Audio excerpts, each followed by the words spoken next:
are you running to something or running from something? Mm. And I said, I'm running to something. She goes, I've seen how much you care. In my work with businesses and successful people of many stages, I began to notice that successful people know what success looks and feels like. Successful people know what they have been willing to give up so far for their success. Yet they have a fear of doing it again because they know even if they consider themselves risk takers, the work that will have to go into a potential new journey to reach their level of success and beyond again may be more than they are willing to handle at any moment. This is what has led me to develop the series Fear of Success. My work with men helps them discover the mirror is their biggest competition. And the old me can't make decisions based on my old success journey. You never walk through the same river twice. Personally, I had this clarity when I started doing CrossFit. I was in my 50s when I began. The competition wasn't the 28-year-old in the gym. It wasn't the former Ironman. It was to be better than the man in the mirror the day before.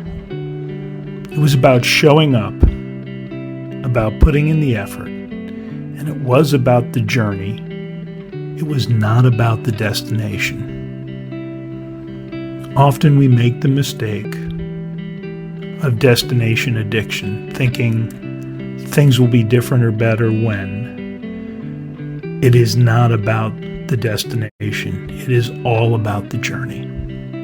What affects us in our personal lives often isn't a problem at work. We make work a refuge. What affects us at work might not be a problem in our personal lives.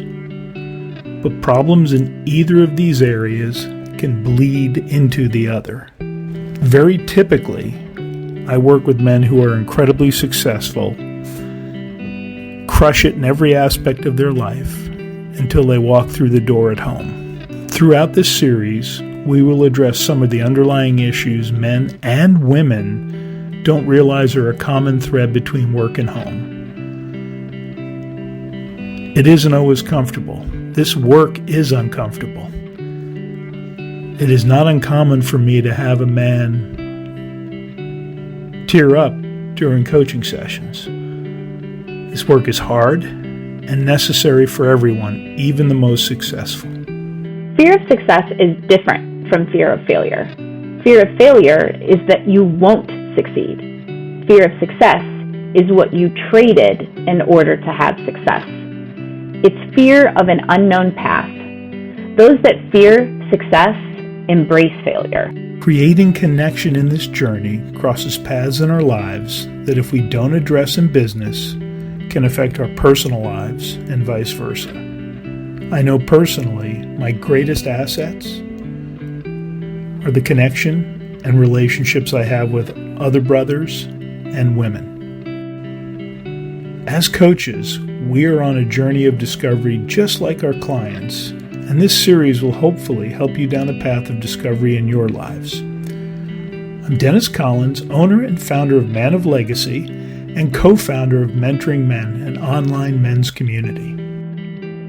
I'm Kat Fry, owner and founder of Oxygen Coaching Group. This 4-part series is broken into energy, business, fear, and a live session. Each session can be listened to in small pieces or all together. As coaches, we look forward to hearing how this series helps you along your success path. Welcome to the Fear of Success series.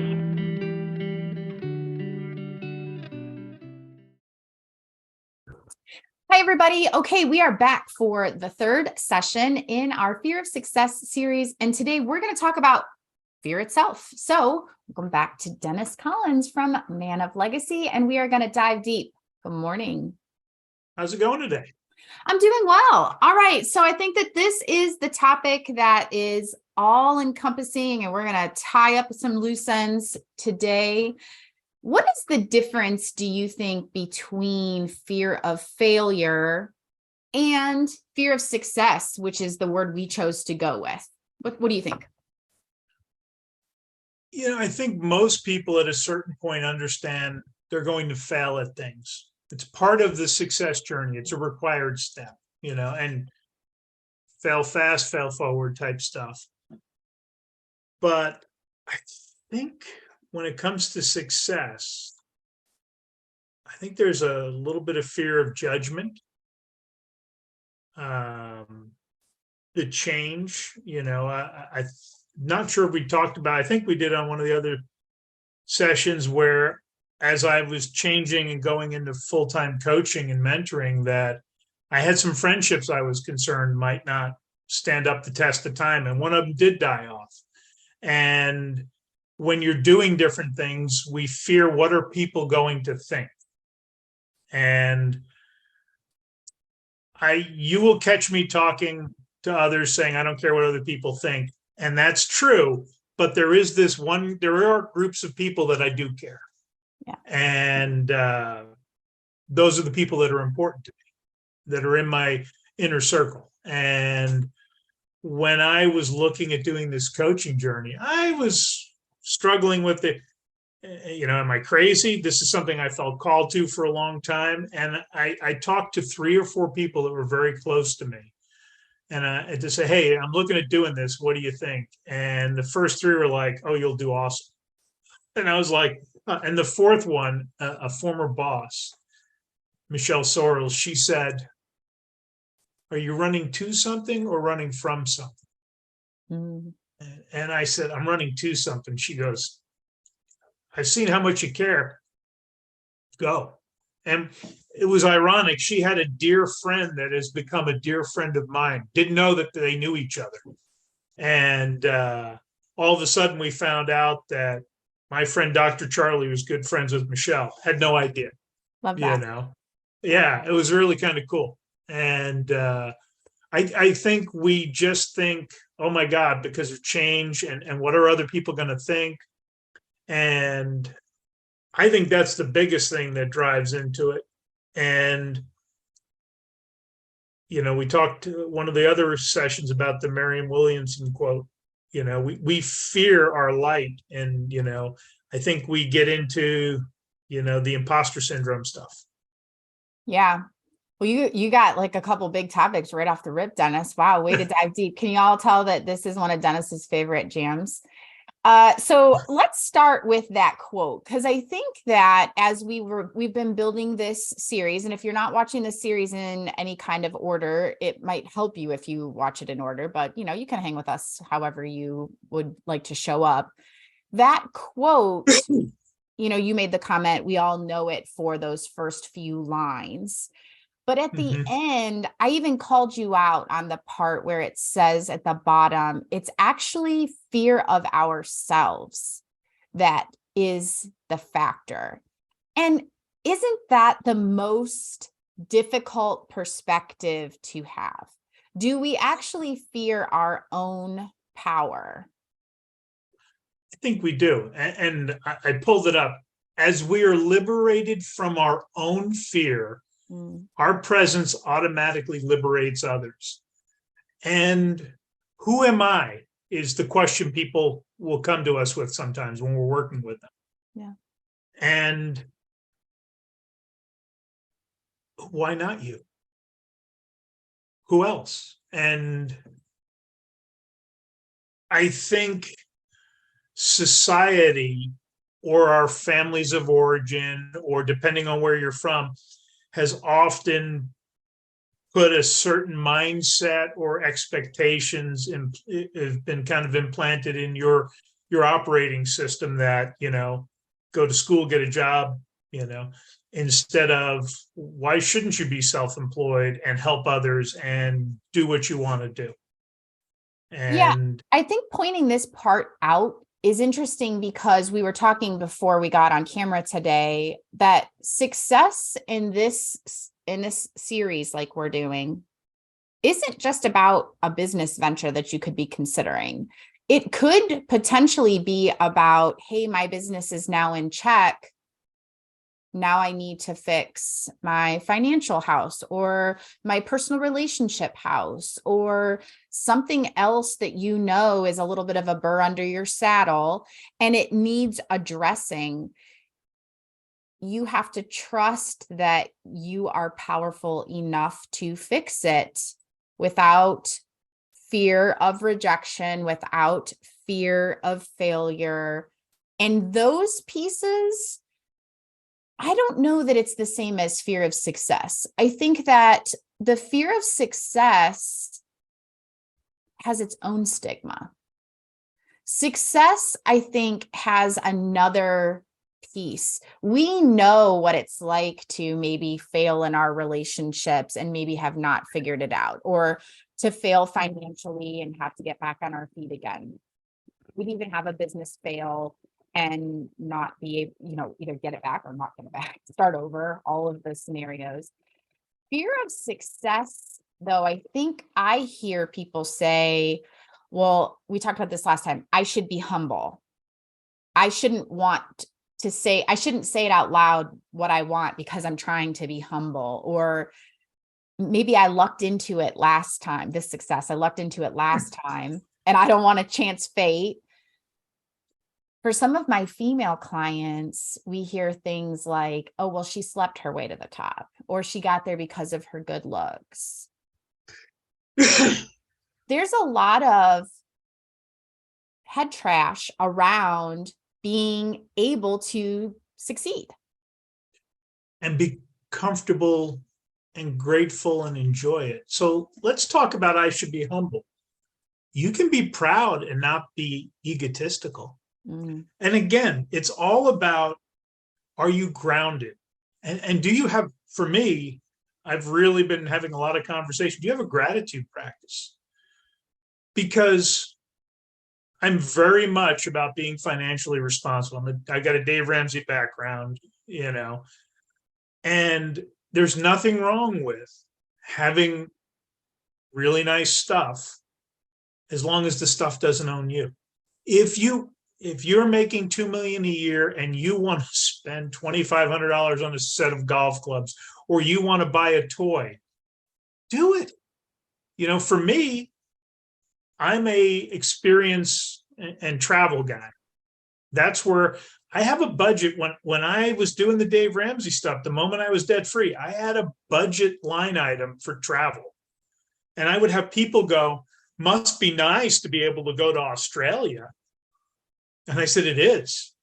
I said, and they have flash sales just like Southwest. I bought a ticket for less than $900 round trip to Australia. Okay. And it was from LA. I had to fly at Southwest. I waited for their sale. But everyone, and again, it's that judgment, that trying to shame you. And I won't tolerate it. And yeah, you lucked into it the first time after working your tail off for 10 years. Every overnight success has been at it for 10 years until suddenly they're discovered or things hit it big. Let's not kid ourselves. And has a woman slept her way to the top? I'm sure in the past there's been a couple who have. That's the outliers, because talent and hard work is why they've gotten where they are. And the people who say she slept her way to the top are jealous, small-minded people trying to drag other people down instead of being happy for them for their success. Yeah, I think all of these pieces are still rooted in some kind of fear. Like someone, to your point, someone might find me out. Am I really an imposter?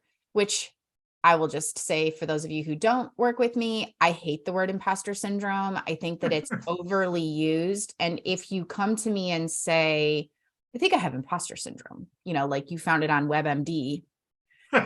My next question for you is, do you think you're a fraud? Because that is what imposter syndrome is suggesting, that you believe that you are a fraud. You're not entitled to what you have. You didn't do the work to get there. You have some kind of thought process. And for those people that are listening right now, if I say to you, are you a fraud? You probably had a very violent reaction to, no, I'm not a fraud. No, I've worked hard to get here. Right. But if I said imposter syndrome, you most likely said, oh yeah, maybe sometimes. I had a mentor when I was training to be a coach, addressing this issue. He goes, you know what a good coach is? We're like, what? 10% further down the path than the client. Yeah. It isn't about you're on a mountaintop and you're a guru that everyone is coming to. It is about being further ahead going, hey, this is the way. And I own and love the fact that I was a total asshole with my first divorce years ago. Now I own it. I was angry and did a lot of damage because of that, because I was a little whiny victim of what was done to me. That is the greatest gift that ever happened to me now, because when I work with men that are going through this stuff and trying to save a relationship, I talk about saving them from making the mistakes I made. Yeah. In my coaching with men, I talk about they're wandering through the forest of shit, shame, and pain.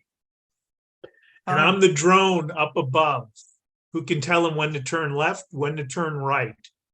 You can go left if you want here, but I'm telling you, there's a lot more pain and it's a longer path to get out of it.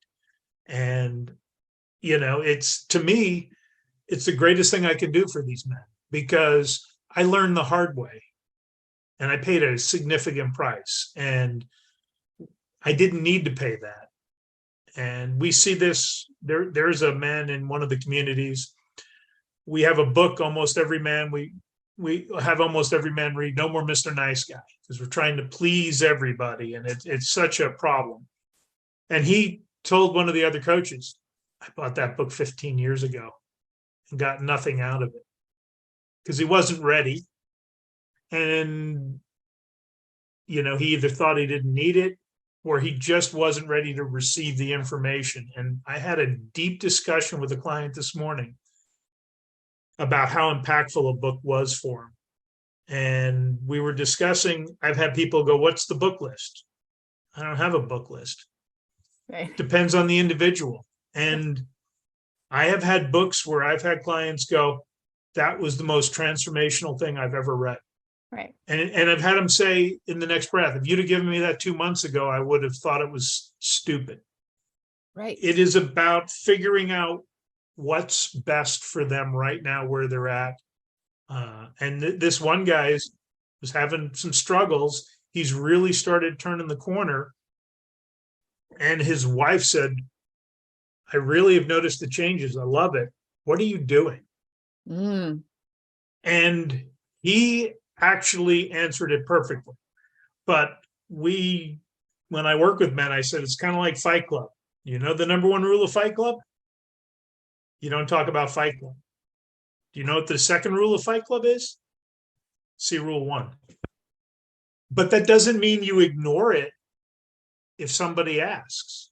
And he kept it brief, and he explained, I'm doing this work for me. I realized, I've got a lot of things I haven't been looking at the right way. And he kept it short. But other people are noticing the changes. His kids, somebody who was with him for just a dinner with his wife, there's a different energy about him, is what it is. And he's got a little plug for go watch the first energy video, by the way. Oh my gosh, energy is everything, but it's true. And to have that happen this morning, I thought was kind of ironic. And so as we look at all of this, why not you? Why not be the one leading the way? And you're not a fraud, and I think, well, I don't want to be, just because you're the first one to do something doesn't mean there's anything wrong or anything to be feared of. What if you change your family tree? Yeah. So I don't know. I just kind of look at this and, I know when I first got into it, I was like, oh my gosh, who's going to take advice from me? And then I realized, hey, I've made all the mistakes. That isn't a negative. It was back when I was making them and I was clueless. It's the greatest gift I've ever been given, was that first divorce. And it's funny because it took a couple of years before I ever started thinking differently. And I was the whiny little thing. Yeah, I think there's a an awareness that comes from having some tough experiences in life, to that you have lessons you have to learn.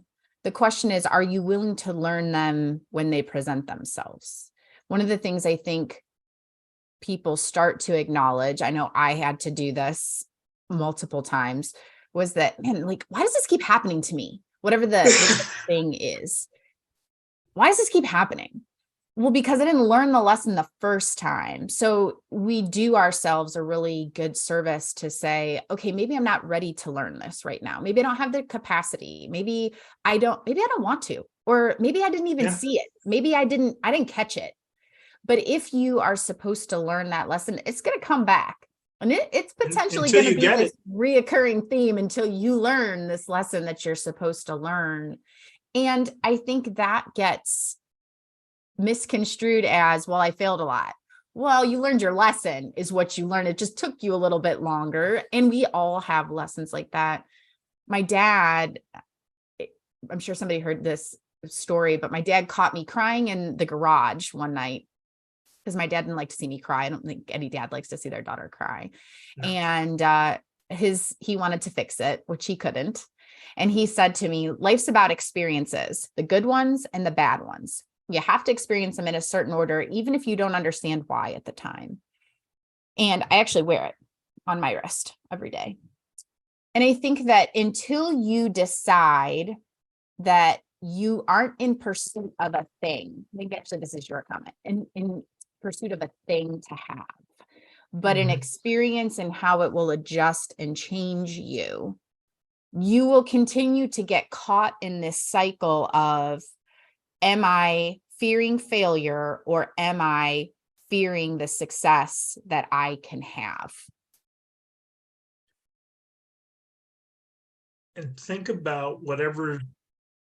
your top 10 greatest experiences in your life that brought you the most joy.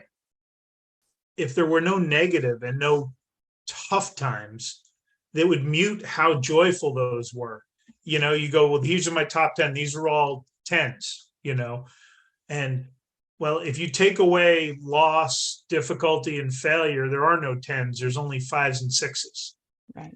It's part of life. That was incredibly wise. We need failure. We need pain. Suffering is optional. Right. Yeah. Yes. Well, we do that to ourselves. Yeah. And I think that there's a lot of really great pieces throughout this series, however you're listening to it, to pluck out and say, hey, that applies to me. Or, you know what? Nope, not so much that one, but that one does. And to talk it through with the people who are your tribe or are your confidants or one of us, and figure out why that hit with you, because there's no need for it to continue to be, it's lonely at the top. That I hear this a lot. In fact, you'll hear it in our communities. Well, it's common. It's lonely at the top. You know what? Before Zoom and before social media and before email, yeah, I think that it's lonely at the top was a lot more applicable. But now you can be in a community of, I don't know, people who wear frog socks. Pick it. It's anywhere. If you want to be entrepreneurs, you want to be coaches, you want to be dog moms, whatever, we can find a community for you, or you can find it for yourself, that is willing to take you in and surround you with positivity in a heartbeat. It's so accessible. You may have individual challenges, but a community that will support you. Side note, if your community is not supporting you, get out and find a new one, because that's not the only one that's out there. It is a core element for men, brotherhood. You cannot have a fulfilling life without it. It is why I believe there's such a high suicide rate in men, because they fail to keep these connections and build it. And it's funny because in mentoring men, we have doctors, business owners, all of these incredibly successful guys.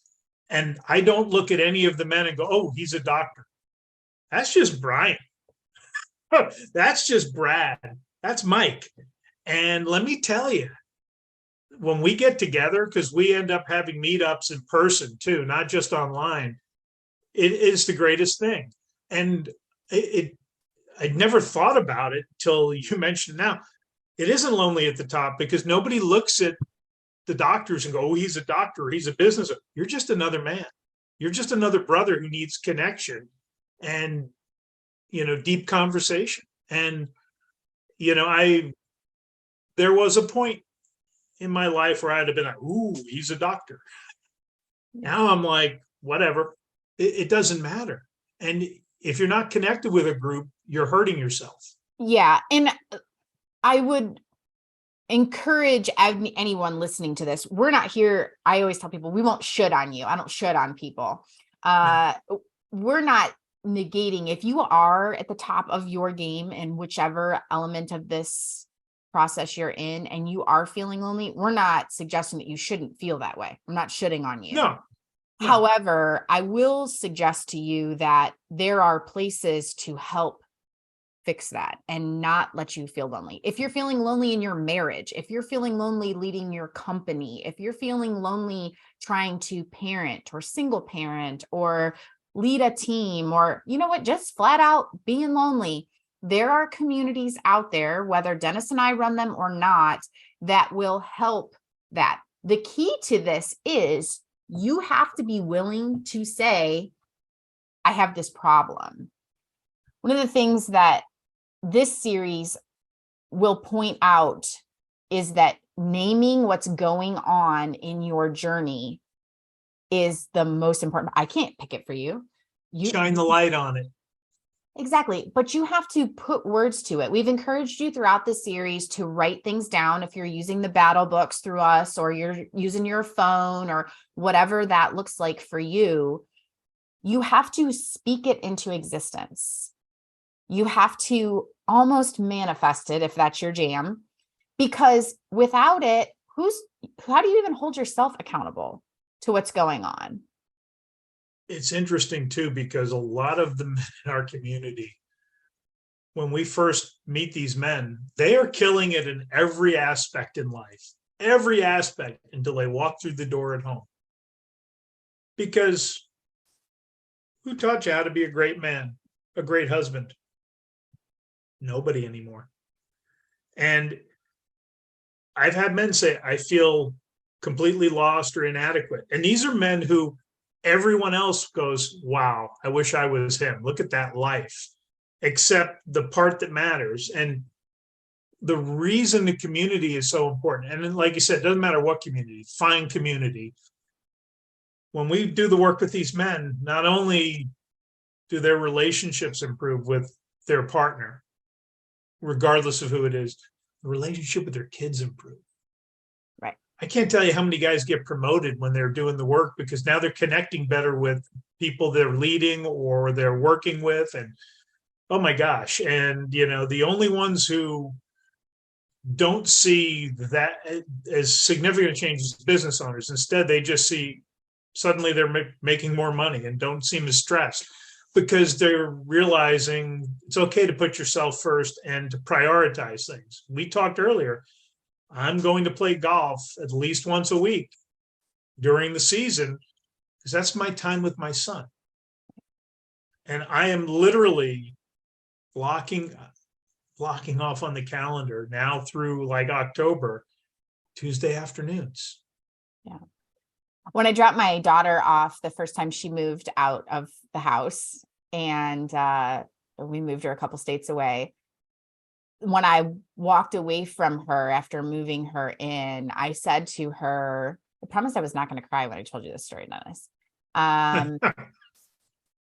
Blaze trails. That's what you need to do. You need to blaze trails. You are capable of doing that so that someone can come behind you. And when I was deciding to talk about this today, I thought, it's hard for people that this series would apply to write it down and say, I want this thing. because in my experience, most of the time, it's not something that's conventional. It's not something anybody thought of before. We've said it a couple times, even doing this series, how we correlated physical energy in your body versus the masculine feminine. If you watched the first taping, or how to see your fear as success versus failure as a whole. These are not concepts that are new. So this is you and I stepping out there, opening it up to YouTube and going, okay, here you go. Like, let it rip, right? Even that is a blazing of trails to help someone who is struggling with this. I know they exist in my portfolio. I know they exist in your portfolio, but nobody's out there talking about it. So if you have to name your fear, maybe you're blazing a trail for yourself. If you don't lead yourself, how are you going to lead anyone else? Well, preach that. That's awesome. Yes, exactly. And so one of the things we did, this was 4 or 5 years ago in my training, we do a 3-year holy shit letter where you're writing back 3 years from now. And I looked at mine the other day. Oh my God, can't believe it. I'm living, I had a slash of a couple of different locations. Somewhere warm in the winter was my thing. Oh my God, you're doing it. Yeah, I just spent 6 weeks in Mexico. Last year was a month. The year before that was a month in Arizona, and I've met an amazing woman, blah, blah, blah, my girlfriend of almost 3 years just moved in, and yesterday in one of our communities, somebody popped up who hadn't been around for a number of years, and he stumbled across his 3-year letter. And when you dream and you look at the life you want to have, he goes, I haven't looked at that in 3 years. I put it away. He said, I wanted to do this, go skiing somewhere in Canada, somewhere kind of cool. He lives in Australia. They did that. And then there was time at the beach with his boys. And it wasn't the beach in his letter, but it was the same intent and heart set. He's like, the whole damn letter's almost come true. It's crazy, isn't it? I love this concept because we have people write letters as well here. I love that topic. So there's a really good chance that that's coming up in our training. I was asked to write one early in my divorce process that was a goodbye letter. Goodbye to all the things I didn't want. And then in a follow-up exercise, hello to all the things that I did want. And that goodbye list was long. I mean, in transparency, I was ready to say goodbye to a lot of things in my life at that stage, but that was 15 years ago and I have it. I very much so have the letter. And when I can handle it and look back and think, man, the things I've overcome, but it's hard to read. It's hard to see that kind of thing. But how would you know? How would you be able to give yourself that type of boost? You know what you wrote. Sometimes those letters, nobody else has ever seen that letter. I think maybe the therapist that I was working with at the time saw it, but other than that, no one has seen it. I think my mom asked to read it and I told her no. No one has ever seen it. And by writing it down, as crazy as people say, well, oh yeah, Kat, I'll work on that. Or, oh yeah, I'll get to that at some point. First of all, we all hated sitting in front of a chalkboard taking notes. Well, I'll be damned if that hand-head coordination did not mean something. Mm-hmm. And we have to be able to clearly reiterate what we think. It's communication 101, and we all suck at it. We teach communication first week of almost every class that you take with us. And I tell people, I want you to take this skill, take it home and practice it on your significant other. I want you to come back to class the next week and I want you to tell me what happens. There are so many people that say to me, my wife asked me what I was doing and what I wanted. Really? I thought you said you were good at this. Well, I am. Okay, then why'd she ask you? Well, maybe I'm not as good as I thought. It's communication 101, right? If you want to know what the skill is, then you'll have to ask us in the comments or shoot me a message and we'll tell you what the skill is. However, the simple things we think we're good at as owners, we need to do it. We need, as this driver personality, we still have to write it down and hold ourselves accountable, even 3 years. For me, I wrote that letter 13 years ago. So I have started on writing the next 3-year holy shit letter. Oh my gosh, are you serious? That's awesome. I really like that concept. And so I'm looking, going, okay. And part of me, I'm trying to go, I don't want to go too crazy, but I do, because I know the power of it. And it's kind of like, I don't fear success. I'm actually excited at the thought, because it allows me to have greater experiences and more. And, and I just, I right now probably am averaging, I'm going to be out of the house 14 weeks of the year. Nice. Congratulations. That's awesome. Yeah. But I figured out I don't want to go for 3 months at a time. 6 to 8 weeks is about right. And then home for a bit.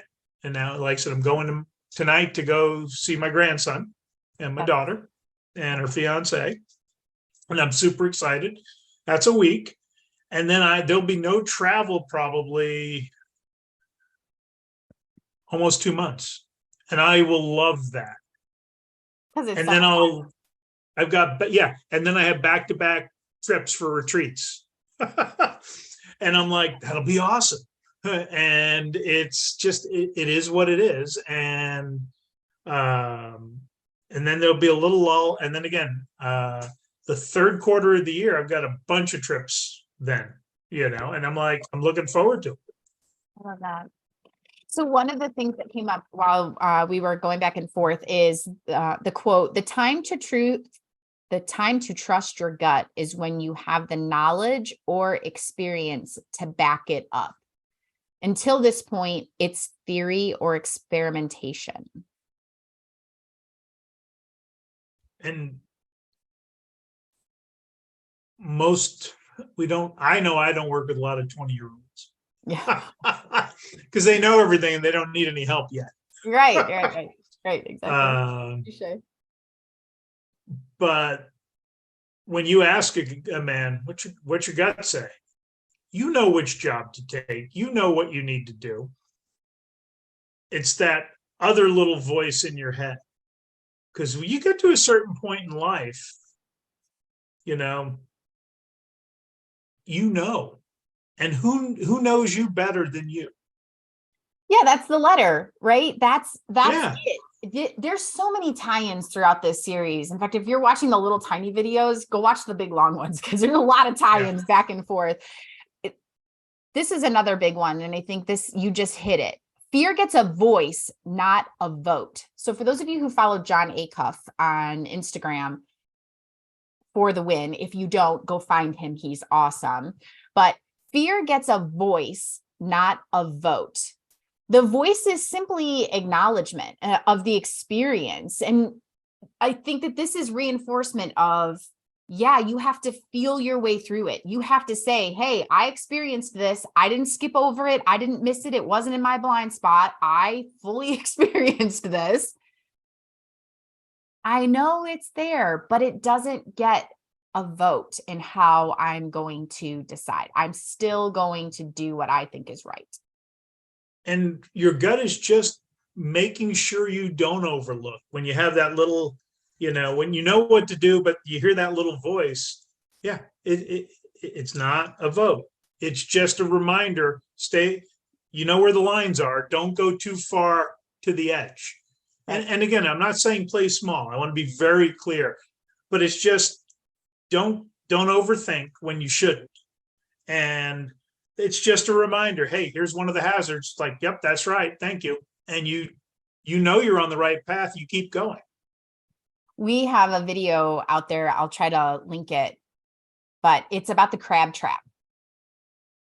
And I think that we are quick to say, oh, this applies to other people, but we don't ever consider this about ourselves. So for those of you who are familiar with the crab trap, bear with me. If you're not familiar with the crab trap, They build a crab trap with a lid on it because crabs will kind of climb on top of themselves and get out. If you stay in the bottom of a crab trap too long, you become bait. If you don't empty a crab trap, they will eat themselves. They have a survival skill to make sure that they continue to survive until they can get out. We see this theory very often in workplace cultures that are bad, people trying to pull the crabs down that can't get out. So all that negativity and bad workplace culture are trying to keep the crabs from climbing out. They're pulling each other down. And by the way, somebody becomes bait at the bottom if you don't clean it out. We see that same concept with sales teams that are underperforming. If you are a military person, we talk about Navy SEAL boats in training. If you have a top performing boat and a low performing boat, swap the leaders, what happens? They are not still, the results don't swap with the leader. No, it's the whole team. Now, the leader can bring that worst boat. A great leader can bring that worst boat, if there's 8 teams, probably from 8th to about 5th. Correct. But if he's got guys with the wrong mindset, he'll never get him to number 1. Correct. They just don't stay in the lane that they're in. So I think that this crab trap piece is, if this resonates with you, well, it's better if I just stay where I'm at. We talked about this in the business series. Well, I sold my business. Maybe I'll just stay stagnant. Well, I'm going to call you out on your crap on that one, because none of us will actually do that. We've got some side hustle. 6 months, 6 months, and you'll be going crazy. Exactly. Or your wife will be going crazy and want you to get back out doing something. Even my grandfather had a side job after he retired because my grandmother couldn't take it anymore. But this crab trap piece, I think that you have to keep that in mind. If you stay in the bottom of the crab trap and you let everybody just stay around you safe, let them do the work, you'll become the bait. Mm-hmm. And I hadn't thought about, so my first job out of college was with an insurance company, and I had a great boss. And I learned from him, you want people to get promoted and out and move up and out, because that reflects, it wasn't about, that reflects on me, but it does reflect on you. Everyone understood who was producing the desirable employees, the ones that moved up. And there was another department, and I don't remember the manager's name, and I wouldn't say it anyhow, horrible manager. And it's like, the good people all left because nobody would work for that manager. And the one that stayed back was the bait, because he was a low performer who, because there was turnover, because all the good people left, because he was there, it kind of gave him cover to not perform. And we're talking, in 3 years, 5 people left. And this is a department of 2 or 3, so every time somebody left, anyone who had their stuff squared away moved on their own. And other people who didn't know how to deal with a bad manager, they ended up either becoming the bait or getting let go because they had problems. When what happened was, we had an organization that didn't deal with a manager problem. Yeah. Well, it's either a people problem, a process problem, or a management problem. You pick, and it can't be 2. So pick your first one wisely. Yeah. And I was blessed to have, honestly, one of the top 2 managers in that office. There was one other one that took care of his people and developed his people too. And like I said, I'm just very fortunate, to have had that demonstrated for me. Yeah. Well, we hit quite a bit of fear tactics today. I think that if you've combed through this video with us in segments or as the whole thing, there's a lot of great visuals to decide which one sits best with you. And where are you at in your assessment of, this is how I see fear, and this is what I'm willing to do to change it. One of the ones that I like the best, and we'll kind of leave you with this challenge, I'll kind of describe it. a little bit more as we go. But it's what I call the wooden nickel. And I see, so we gave you at the end of the second series in business a challenge to write down what you wanted next. And that next thing, if you actually did it, right, brain to hand, most of you probably said, oh yeah, I'll get to that. But if you actually did it, that's the opportunity that you're chasing. That's the thing. So I call that one side of your wooden nickel. Or by the way, my co-host today has a poker chip because I knew that was more his game. Okay. So, yep. Wooden nickel. All right. So we have a couple different examples for you today. So your opportunity is one side of your wooden nickel. The other side of your wooden nickel is fear. Now, here's the question. Why are my two choices different than Dennis's poker chip? What's the difference between the three? The difference is the thickness. So what does the thickness suggest? It is actually your ego. So while all of us cringe when you go, oh, I don't have an ego. Oh God, no, that's not me. I'm going to challenge you to put one of these in your pocket for the week, but draw one of these or maybe a couple of these on a piece of paper, fear on one side, what you want as opportunity on the next. Maybe it's to start a new business. Maybe it's to start counseling with your significant other. Maybe it's to play golf with your son once a week. And by the way, that's a journey to even get them to commit. Whatever that looks like for you, what is this opportunity that you want next? And then here comes the hard part. Describe what your ego looks like, and you have to write it down. If you'd like bonus points for those of you who are in it for the good grade, maybe ask a few people around you what they think your ego looks like. That answer might be hard to hear. What we are all hoping for is that it's a quick flip of the coin, that it becomes thin and you can switch back and forth between opportunity and fear quickly. Dennis has got a poker chip. He runs on risk over there. But if if you've got destroyed last week. But if you've got a thick wooden nickel, think about all the places that you have a wooden nickel that, when we were kids, they'd come out of a carnival, or you sit at the bar and you get a chip at the bar, or you've got a poker chip, whatever that looks like for you. How big is your ego? Because if you're having a hard time with this fear concept, what we really might be fighting is your ego. You really want to diminish your ego, play golf. That's a whole nother podcast, Dennis. So go ahead. I've been carrying this every day since the retreats in Mexico. It's challenge coin we gave out. Oh. And on it, one side has an oak tree and it shows the roots. It says, accept what is, let go of what was, have faith in what will be.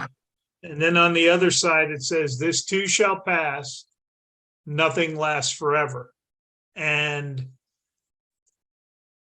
one of the men got a tattoo while he was down there. Oh my God. And he got a tattoo of an oak tree that almost looked like this one on his shoulder. And this is before we gave the challenge coin out.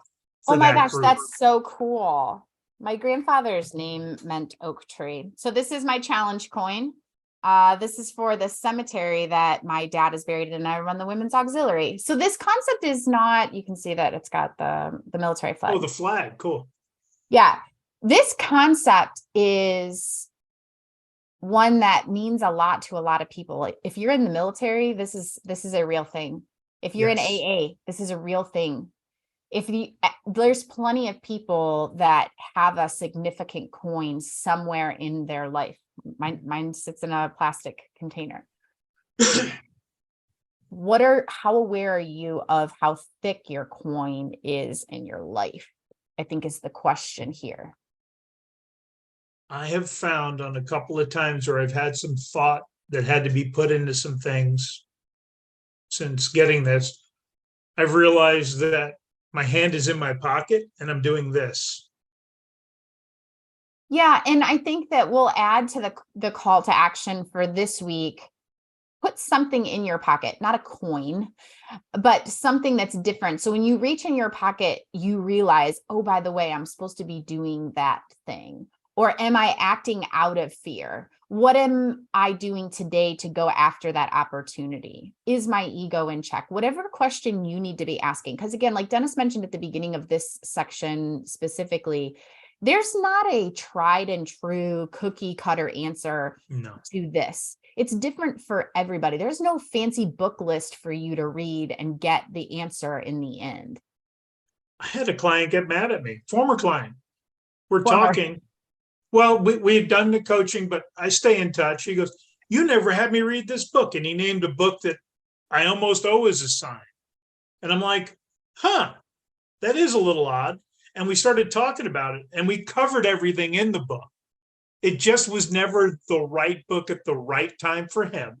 Sure. And then after the fact, he finds it and he's like, you should have told. And I'm like, didn't we cover it? And he's like, well, we did cover everything. That's really weird. I'm like, you're one of guys I can count on one hand I hadn't had read that book. And I don't know why, but it just wasn't right for you at that time. There's another example of if you're supposed to learn it at this point, or if you're not, that's that life's about experiences and it's going to happen in a certain order. It's how we approach them and what our perspective is on it. So, and having something in your pocket is a great idea because it keeps you from going on autopilot or doing that what I always do. Because let me tell you, when you reach into your pocket, and I have had rocks in the past. So when I go hiking on my solo hiking trips, Kat, I always bring a rock home, at least one. Yes. And I've got them, literally a bunch of them sitting over on where the printer is. And probably not supposed to take them from national parks. Not that I would or do. I take them from nearby. But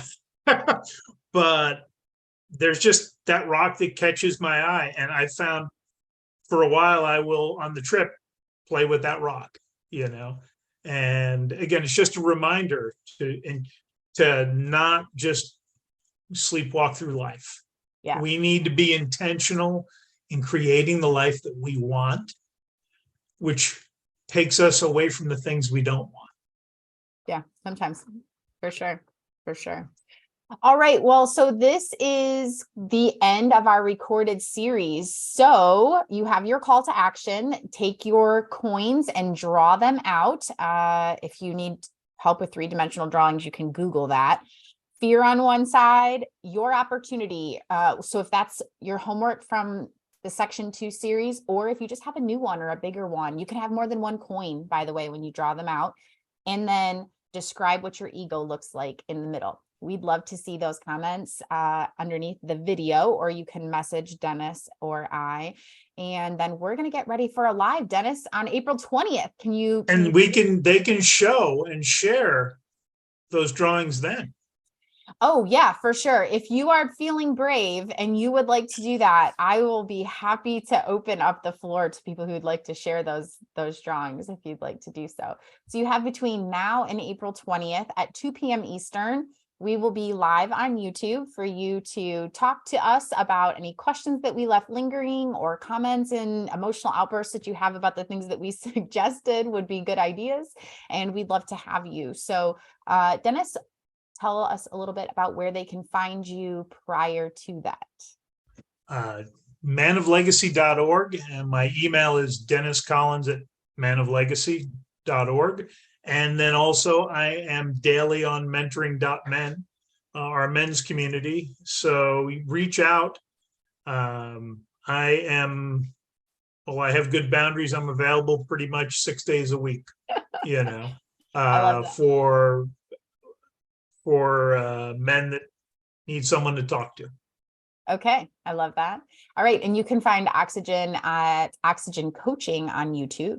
And info at oxygencoachinggroup.com allows you to reach out to one of my staff and have somebody get you the resources that you're requesting, because they could be broad. So we can get somebody in touch with you. All right. Well, we tell everybody that we hope you take just a little bit of time to breathe life in, and we're looking forward to seeing everybody on April 20th. See y'all.